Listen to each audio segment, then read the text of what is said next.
Okay, fight fans and fight fiends, the name's Manny Montreal. You can find me on Twitter, Facebook, Instagram, YouTube, Patreon, and of course, thefightcity.com. Guys, this is my hangover video.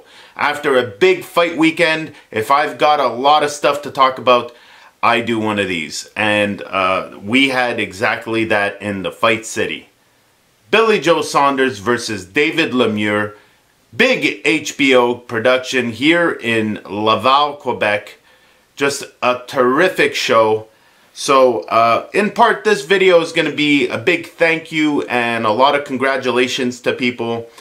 But mainly, it'll let you know what my experience was like.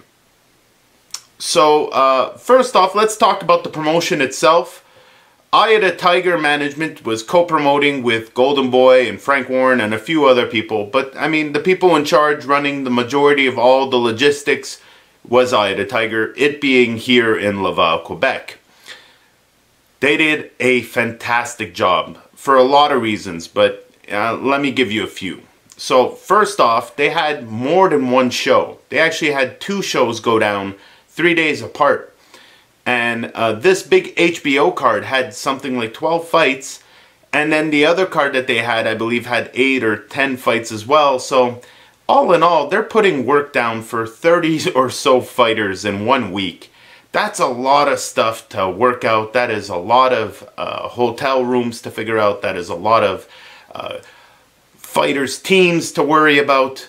It's a lot of work. And these guys did it, and it went off without a hitch. What a beautiful show. This HBO show was the first time at the Place Belle in Laval, so it was the inaugural boxing event at the Place Belle. Just a quick little fact for you guys. Coach LaRouche, who was Batir Djukambayev's coach in this fight, has actually opened the Bell Center in Montreal, the Centre Videotron in Quebec City, and now the Place Belle. So every major venue that's opened here in Montreal with a fight has been with Stéphane LaRouche. Just a quick little fact for you guys. Now, what a hell of a card, man. Now, I got 95% of what I wanted. I realize that's very good, so I'm not going to sit here and bitch and whine, especially considering that the outcome was pretty much very clear. So I'll start with congratulations of fighters. We'll talk about the fights first, and I'll get to the other stuff after. Billy Joe Saunders put on what everyone's calling a masterclass. It was a masterful performance. David Lemieux didn't win a round in my book. And I'm not the only one that even the odds makers figured there'd be a knockout in this fight. I went and gave interviews and thought for sure this was not going to be a repeat of Triple G. And it was very similar. I gotta watch it again on HBO. I've watched it a few different ways, but I want to sit down and watch it on HBO. I would love to watch a bit more of the corner action. I'm curious. I'm very curious about a lot of stuff in that fight. They're talking about an injury, but I'm not sure. I mean, he didn't really get to do much in order to get an injury. Maybe it was an injury before. I don't know. You know, when big fights like this have a lot on the line, guys will hide injuries, but there's more to it. There's definitely more to it. I'm at a loss for words. Here's the overall thing we need to take away from this. Billy Joe Saunders is that good. For all intents and purposes, David Lemieux had been relegated to being a gatekeeper after not doing much against Triple G. Now, he didn't drop down too many levels because David Lemieux is still David Lemieux. So stylistically, I wonder about this fight. The other thing that I want to point out to you guys is the size of the ring.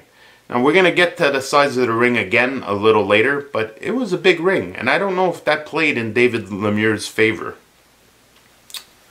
That being said, congratulations, Billy Joe Saunders. Again, in an interview that I gave, and a couple of interviews that I gave, I did point out that if David Lemieux were to lose, I'd be happy that Billy Joe would get the shot against Jacobs or Triple G or Canelo. That beating David Lemieux would more or less be the stamp of approval that he belongs in the ring with those guys. And I fondly believe that. Now, having hanged out with part of his entourage and just seeing him around and watching him at the pre-workouts, I think he's a fantastic guy. A lot of people, you know, oh, here's something I want to bring up. What's wrong with people? People are dead inside. Who boos an 8-year-old kid? I realize he's a little bratty. Yes, he's rambunctious. Okay, so what? You're an adult. What are you doing booing at a kid? Every time they put this poor kid on the Titantron inside the Place Belle, the big screen, people booed.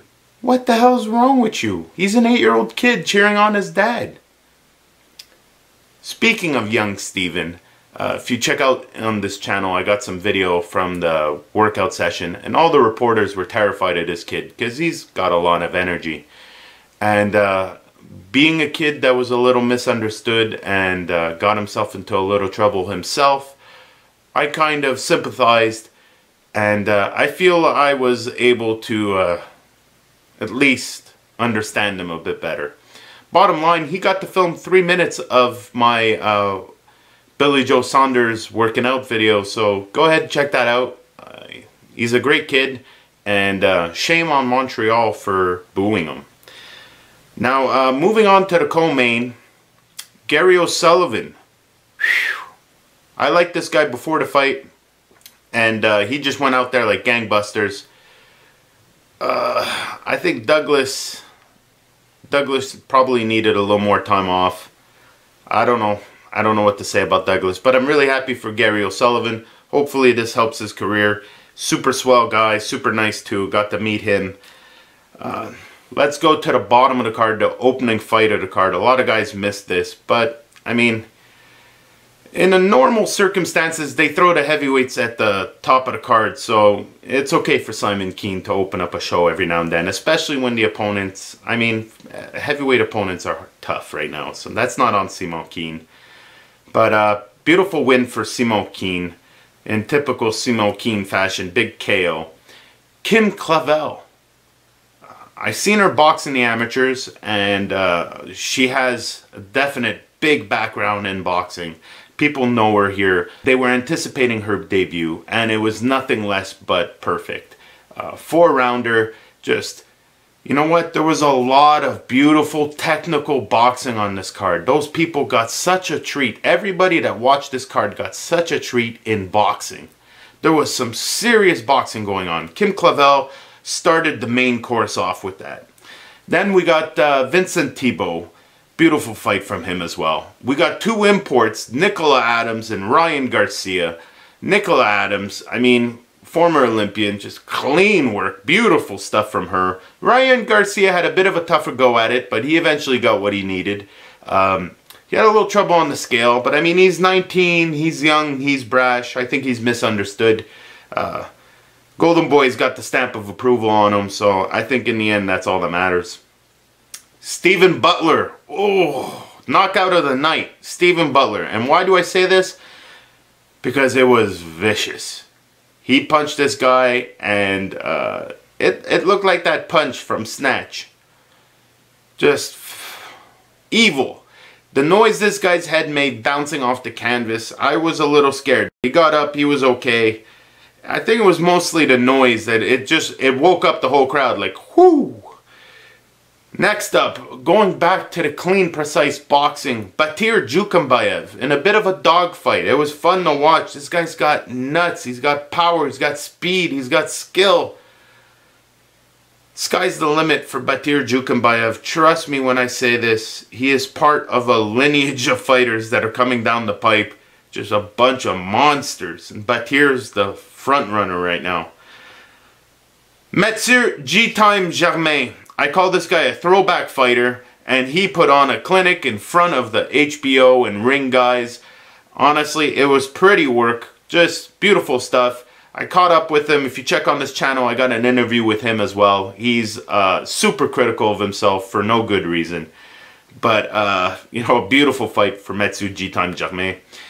Cassio Clayton, new hardware. Little disappointed they didn't put him on the HBO card. It would have been fun. I thought there would have been time for it, but whatever. It is what it is. They did change opponents on him 3 times. But what was interesting about his fight is that he started off at a certain pace and then it just picked up and picked up and picked up. Every round was more intense. Custio Clayton, energy for days. Beautiful fight. Considering the circumstances, honestly, great stuff. I saved the best for last. My fight of the night. Eve Ulysses. In control of every second. Just to show you how quick-witted this young man is, even after the fight giving interviews, he was pointing out to precise moments in the fight, clear as day. He had better recollection of the fight that just happened than anybody else. It was really interesting to watch.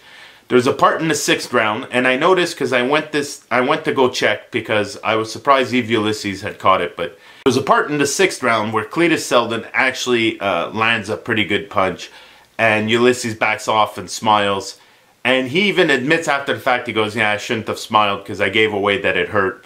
He goes, but I told myself at that moment that was the last time he was going to touch me. And yep, pretty much right. 3 knockdowns, in reality 2, because one of them was a bit of a push. Cletus was getting so frustrated in there. Did a little leg pull on Eve Ulysses. Ulysses clowned it up. Honestly, Cletus was complaining that he wasn't engaging, but I mean, he was engaging at will. It's just you could do nothing about it. He completely disarmed him. The hammer had no hammers. It was interesting, folks. It was interesting. It was really interesting for me because a bunch of French reporters were talking about, they were like writing Eve Ulysses' obituary, talking about how Cletus was going to clean his clock. You know, I realized that paperwork influences people a lot, and they look at BoxRec and they see something, but you got to do your homework.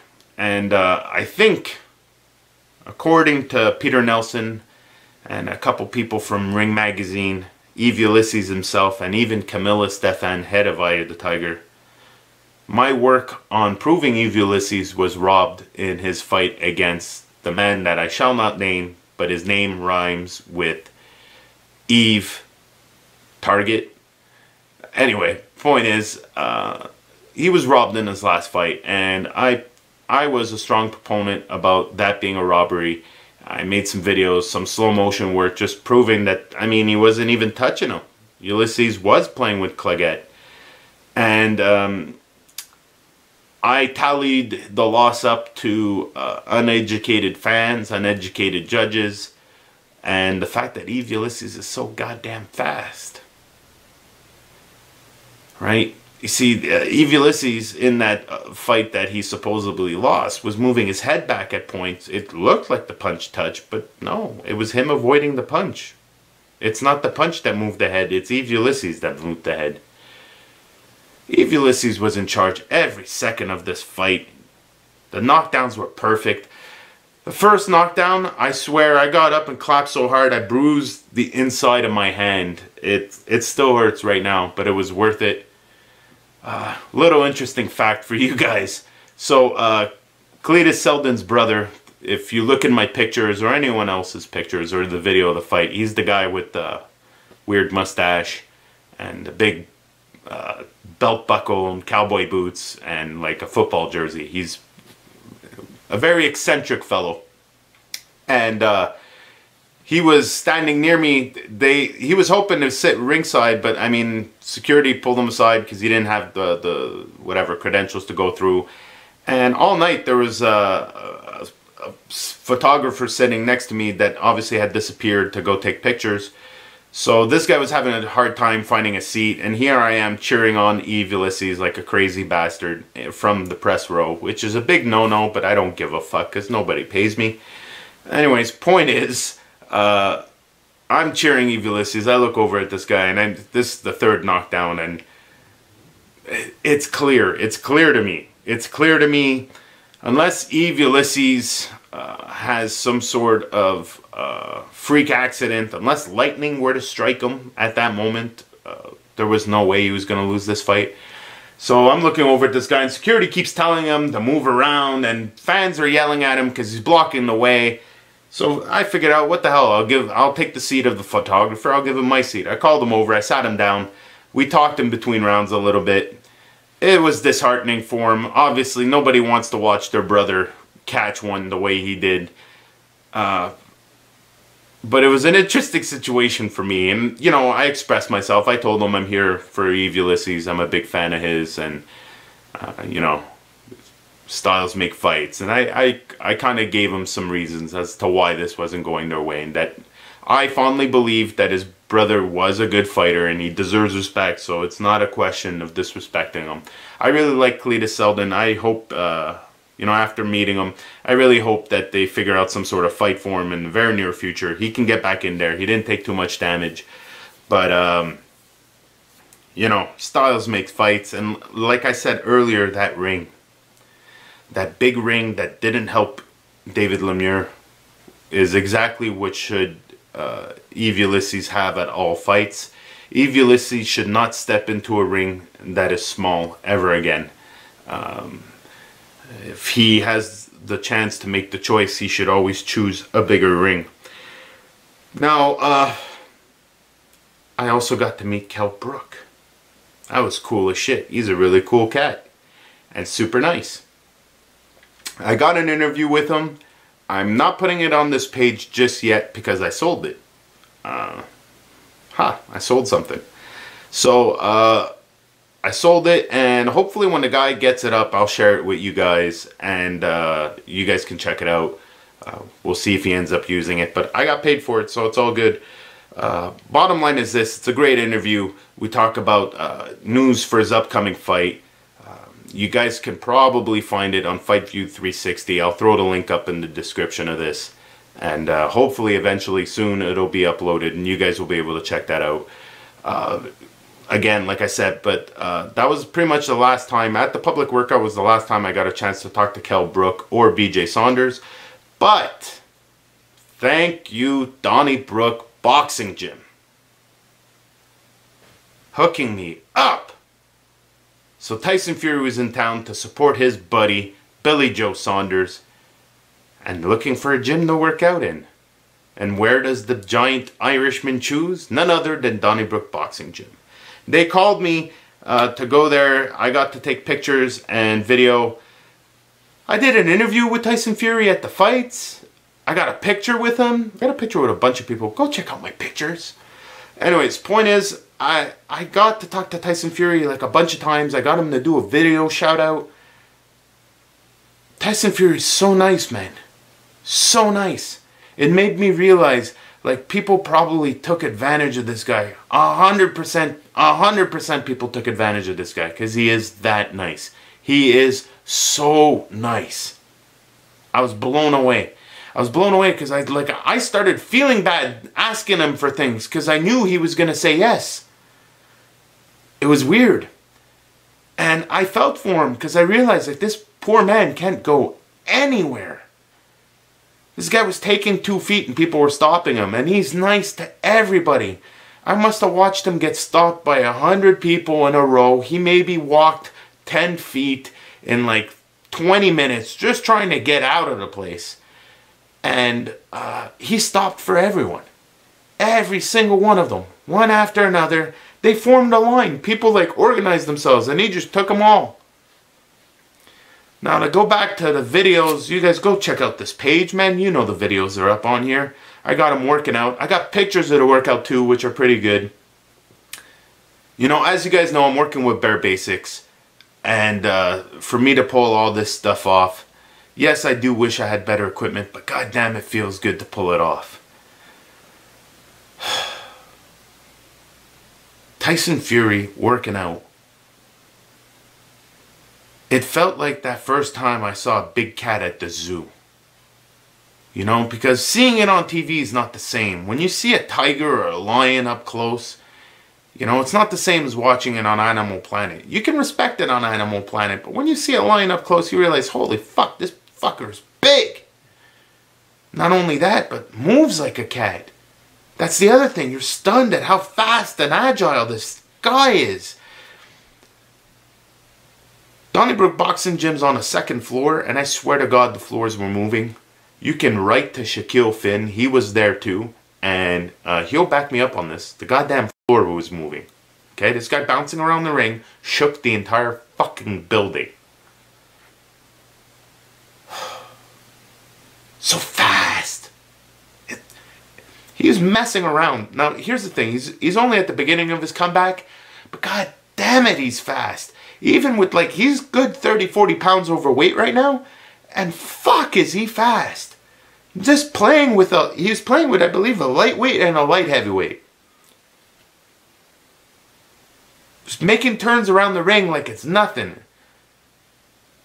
I can't even compare it. I've never seen a heavyweight do stuff like that. It boggles the mind.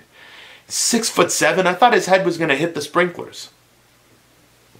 Oh, when he leaned on the ropes, I was praying the ropes didn't bust. This guy leaning on the ropes, I'm like, whoa.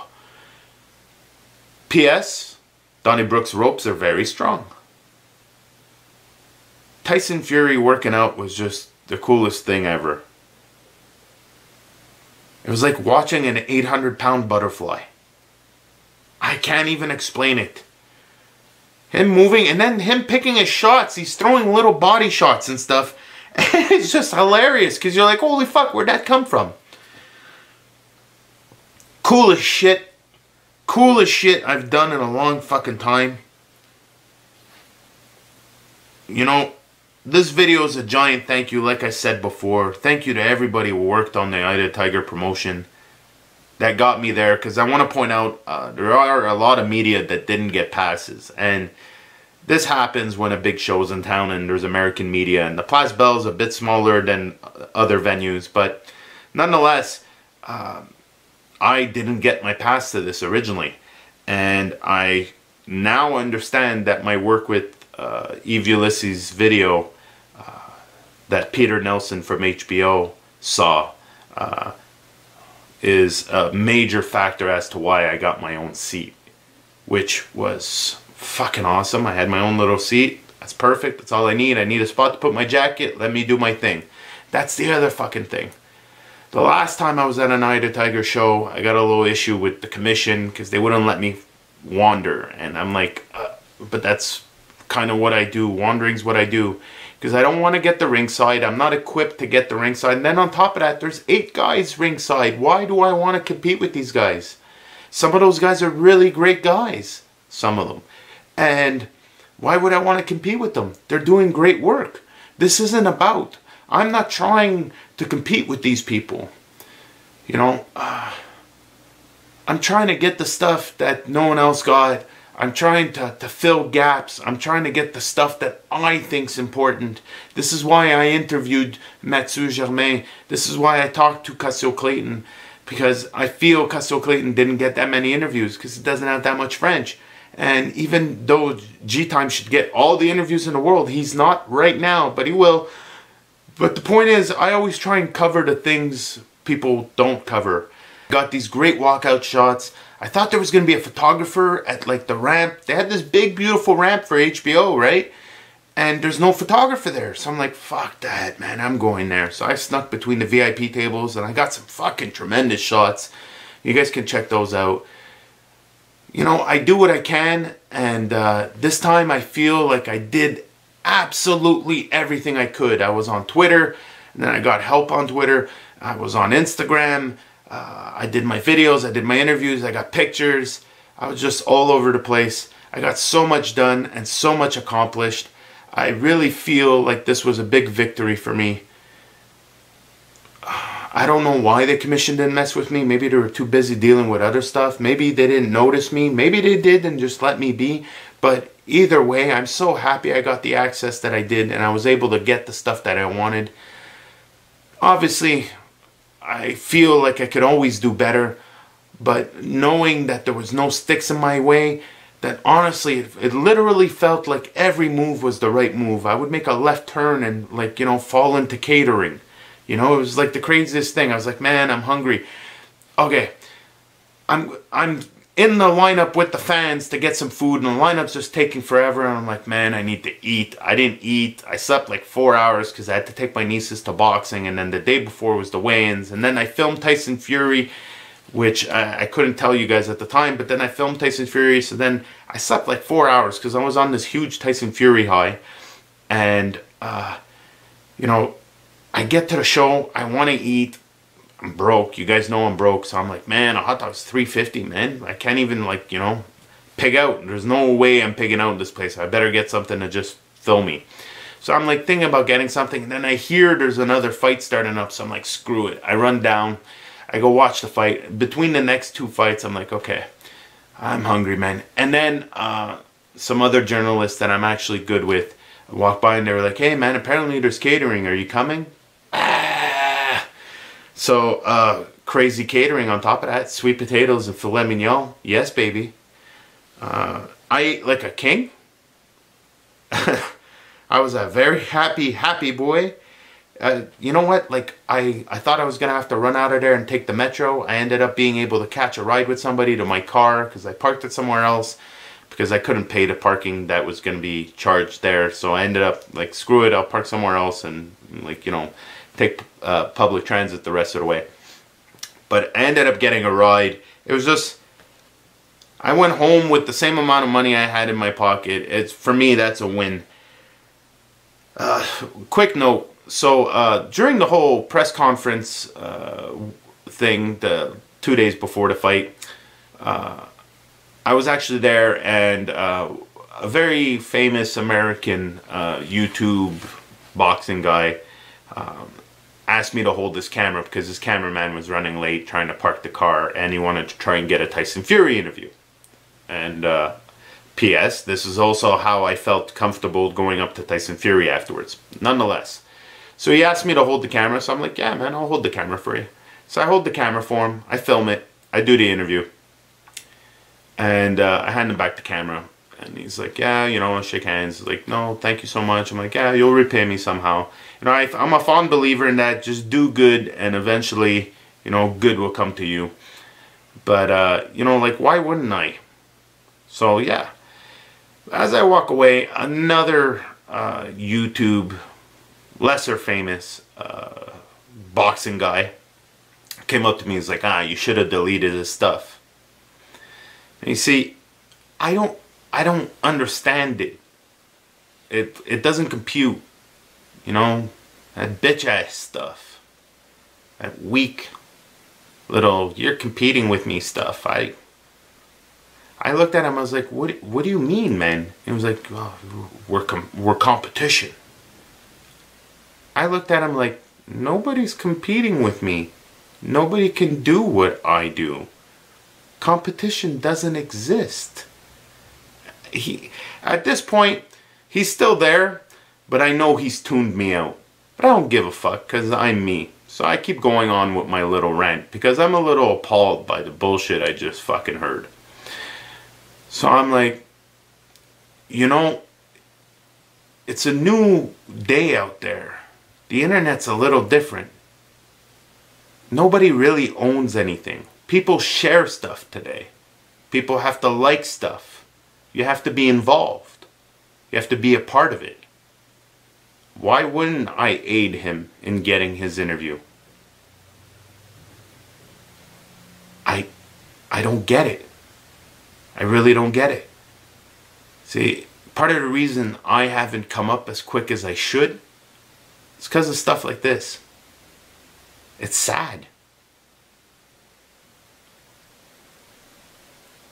You know, the bottom line is this. The main reason I want to come up, other than being able to pay my bills on a regular basis, and basically going to every fight that will ever happen, is because I feel like if I'm bigger, I'll have a bigger platform, and the stuff that I couldn't do, I'll be able to do. It's not about me getting a new car or a big house or becoming famous. I only want the platform so I can make others shine. What I did for Eve Ulysses, I wish I was in a position to do for Tyson Cave. What happened to Tyson Cave happened at the very beginning of my career. I know this at least, that any robberies that go down from here on in, for any of our Montreal fighters, they got my backing. Not only that, but it might actually mean something. And that to me is more important than anything else. Thank you everyone. Thank you MTK, Golden Boy, HBO, Eye of the Tiger, Tyson Fury. Above all, Tyson Fury. You know what? Hands down. Because he said yes to everything. And he didn't know me from a hole in a wall. I had one hell of a week. Guys, make sure to check out my Manny's Thoughts. That's the very next video coming up. I'll see you guys next week.